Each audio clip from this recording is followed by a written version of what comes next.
3 months ago, my husband found something on my phone. Something he thought proved I was cheating. He didn't ask questions. He didn't want the truth. He wanted blood. And the worst part, I didn't even know I was at the center of a betrayal he created himself. My name is Ava Mitchell. I'm 36, a project coordinator for a health tech company. For most of my adult life, I believed I married the safest man in the world, Ethan Mitchell.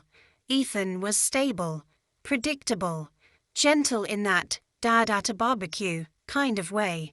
We'd been married for 7 years, and not once had I ever suspected something was off. We weren't perfect, but who is? Our only irregularity was Ethan's best friend, Tyler Brooks, a recently divorced financial advisor with a golden retriever named Rusty and a habit of oversharing his emotional damage. Tyler had been staying with us for 2 weeks after his divorce. At least, that's what I thought. It was a Thursday. I came home from a late meeting, dropped my purse, and immediately felt the atmosphere was wrong. Heavy, thick. Watching me, Ethan stood in the kitchen like a statue. "Ethan, where were you?" His tone wasn't worried. It was sharp. "Icy. AVA. At work. I told you I had a meeting." He nodded once, too quickly, like someone pretending they planned this moment. Then he held up my phone. "Ethan, explain this." On the screen was a text message from a contact saved under Maya, work. Only, Maya doesn't work with me. The message read, "Same place as last time. Sent at 11:18 p.m. While I was asleep at home next to him, my body went cold. AVA, that's not from me. Someone spoofed. Ethan, stop lying." His voice cracked. "Not from sadness. From rage. Ethan, I know everything. Tyler told me." That sentence felt like a bullet. Ava, VO, Tyler, the friend sleeping in our guest room, the man whose life we were helping rebuild. What the hell did he tell Ethan? Before I could speak, Ethan threw my phone at the wall, shattering it. Then he grabbed a baseball bat from behind the fridge. I stumbled back. AVA, Ethan, what are you doing? His face twisted. Ethan, finally taking control of my life. He stormed into the living room and began smashing everything. The TV, the lamps, the shelves, our wedding picture. Glass exploded around him. I screamed his name, but he didn't hear me. He didn't want the truth. He wanted destruction. When Ethan finally exhausted himself, he collapsed on the couch, breathing hard, sweat dripping down his forehead. "Ethan." Tyler showed me the messages, the screenshots, the hotel booking. I felt my stomach twist into a knot.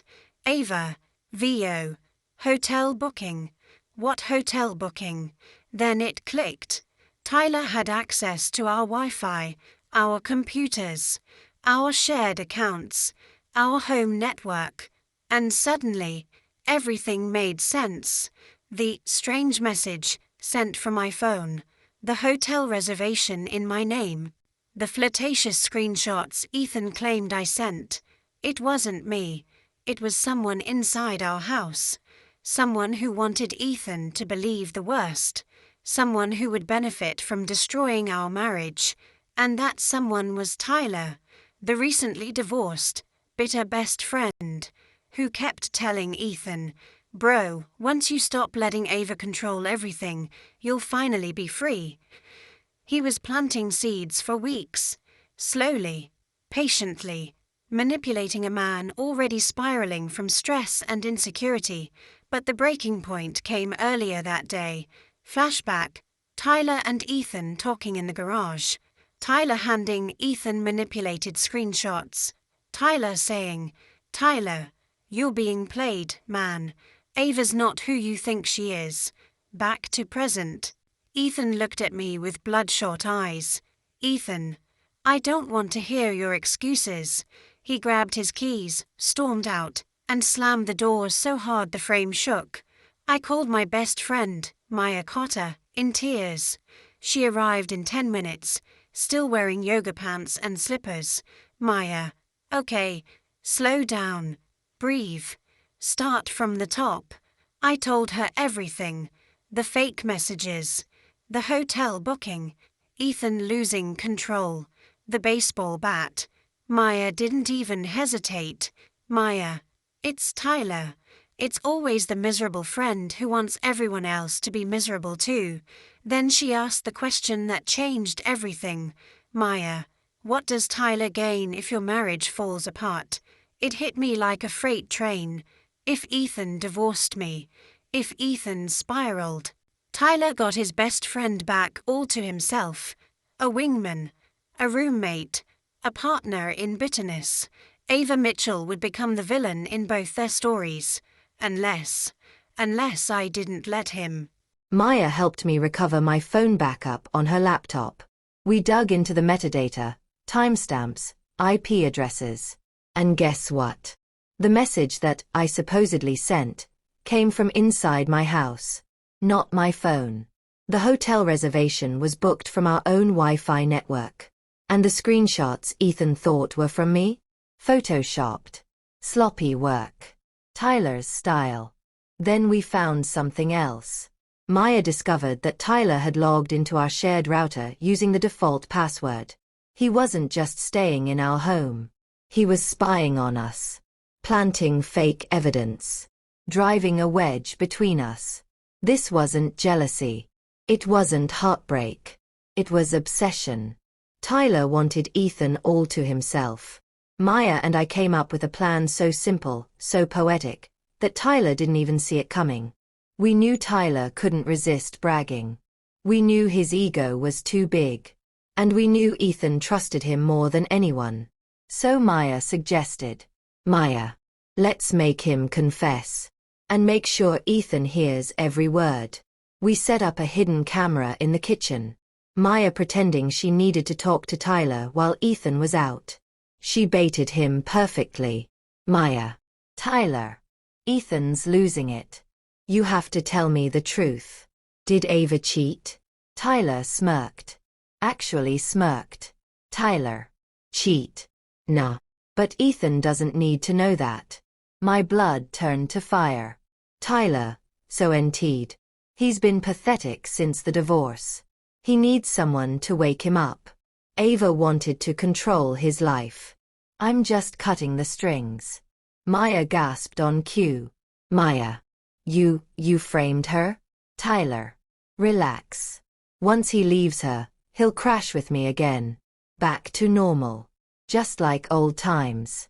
Tyler Brooks confessed to everything on camera. Every single detail.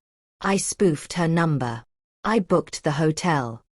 I made the fake messages. I needed him free again. It was diabolical, pathological, and, ironically, legal evidence. When Ethan came home, I didn't yell. I didn't cry. I simply handed him Maya's iPad. He pressed play and watched his best friend confess to destroying our marriage. For fun. His face drained of color. His hands shook. Ethan. Oh my God. Ava. I'm so sorry. I didn't know. I didn't think. AVA. You didn't want to think. He collapsed into a chair, crying. Not because he lost me, but because he realized how easily he threw me away. How quickly he chose Tyler over his own wife. Ethan begged. He apologized. He said he'd get therapy. He said he'd do anything to fix it. But my mind was already made up. I didn't scream. I didn't rage. I just said, AVA, you broke our home. Not with a bat. But with your choice to believe the worst in me. We're done. I filed for divorce the next morning. As for Tyler, Ethan cut him off completely. Blocked him. Reported him. Sent the video to his workplace. Tyler Brooks was fired within 48 hours for ethical misconduct. Rusty, his dog, Tyler's ex-wife, got custody. Ethan moved in with his parents. He's trying to find himself. Me. I'm rebuilding. Slowly. Stronger. Wiser. And grateful. Because sometimes the people who break your life aren't villains. They're simply mirrors. Reflecting everything you should never tolerate again.